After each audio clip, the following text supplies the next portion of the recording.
جن کو مخصوص کیا جاتا ہے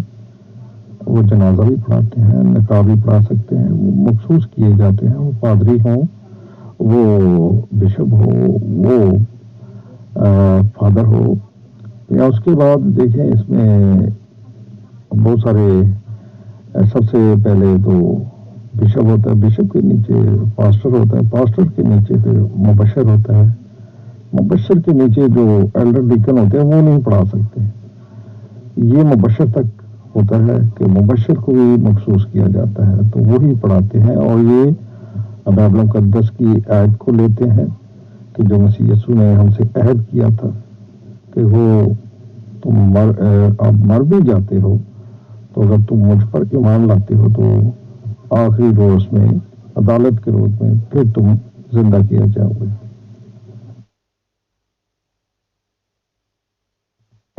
ہم یہ پڑھتے ہیں، پھر اس میں یہ بھی بتایا جاتا ہے کہ جیسے مسیح یسوع مر گیا، دفن کیا گیا اور تیسرے دن مردوں میں سے جی اٹھا، اور یہ بھی بیچ میں بہت ساری آیتیں ہیں اور بہت ساری آیتیں ہوتی ہیں جو وہاں تلاوت کی جاتی ہیں۔ محترم پاسٹر احمد گل صاحب، جیسے کہ سنا گیا ہے کہ آپ کے یہاں بھی عبادت کو نماز ہی کے طریقہ کہتے ہیں، تو جو آپ کے ڈیلی بیسس کی نماز ہے، if I am not wrong شاید 3 ٹائمس ہے، تو اس میں بس اسی طرح ہوئی، اس کی بائبل کی آپ کچھ آیتیں اسی طرح کی لے لیتے ہوں گے، جیسا کہ عیسیٰ مسیح علیہ السلام کے بارے میں جانکاری ہے کہ وہ فوت ہوئے صلیب پر اور 3 دن تک اسی حالت میں رہے فوتگی کی، پلس پھر وہ جی اٹھے، اس طرح کی آیتیں کچھ پڑھتے ہوں گے سر عام نماز میں، یا کیا دعا وغیرہ کرتے ہیں؟ کائنڈلی وہ بھی بتا دیجیے، مطلب نارمل روٹین میں۔ جی سر، ایسا نہیں ہوتا، وہ جو تیاری ہوتی ہے پاسٹر صاحب میں، جو بھی کلام کی تیاری ہوتی ہے، جیسے خدا محبت ہے، عیب جوئی نہیں کرنی، گالی نہیں دینی، نشے بازی نہیں کرنی، یہ ایک تربیت کا کلام ہوتا ہے، اور اس میں سب بتایا جاتا ہے کہ گالیاں نہیں دینی، گالی کے عوض گالی نہیں دینی، گالی کے بدلے آپ کو کیا کرنا ہے، ان کو دعا دینی ہے۔ جی سر، ایسا نہیں ہوتا، وہ جو تیاری ہوتی ہے پاسٹر صاحب میں، جو بھی کلام کی تیاری ہوتی ہے، جیسے خدا محبت ہے، عیب جوئی نہیں کرنی، گالی نہیں دینی، نشے بازی نہیں کرنی، یہ ایک تربیت کا کلام ہوتا ہے، اور اس میں سب بتایا جاتا ہے کہ گالیاں نہیں دینی، گالی کے عوض گالی نہیں دینی، گالی کے بدلے آپ کو کیا کرنا ہے، ان کو دعا دینی ہے، اور پلس یہ کہ اس میں سے یہ جو تلاوتیں ہوتی ہیں وہ پرانے عہد سے بھی ہوتی ہیں، نئے عہد سے بھی ہوتے ہیں، اور اس میں اپنے پڑوسی کو اپنی مانند محبت کرنا، اور کس طریقے سے اپنے آپ کو اپنے مینٹین رکھنا ہے، ابلیس سے بچا کر رکھنا ہے، یہ ساری باتیں جتنی ہیں، یہ کلام سے حضرت موسیٰ علیہ السلام کی کوئی بات یا نوح علیہ السلام کی کوئی بات آ گئی، اس میں وہ حوالہ دے دیا، یہ بزرگ ابراہیم کی کوئی بات آ گئی تو وہ اس میں حوالہ دینا ہے، اسحاق کی کوئی بات آ گئی اس کا حوالہ دینا ہے، اس ٹائپ کا وہ ہم ایک سرمن دیتے ہیں۔ جیسا کہ ایک ایگزامپل میں آپ کو بتاتا ہوں، بزرگ موسیٰ ملک مصر سے بنی اسرائیل قوم کو نکالا، جب وہاں سے نکلے تو وہ لوگ، جب بزرگ موسیٰ خدا کے پاس چلے گئے 40 دن کے اور 40 رات کے لیے، یہ چیزیں بتائی جاتی ہیں، اور پھر اس میں 10 حکم ہے کہ جب بزرگ موسیٰ کو 10 حکم ملے تو وہ حکم، پہلا حکم بتانا، دوسرا، یہ تمام حکم جو ہیں وہ بتائے جاتے ہیں، 10 کے 10 حکم۔ اب جیسے کہ بزرگ موسیٰ کو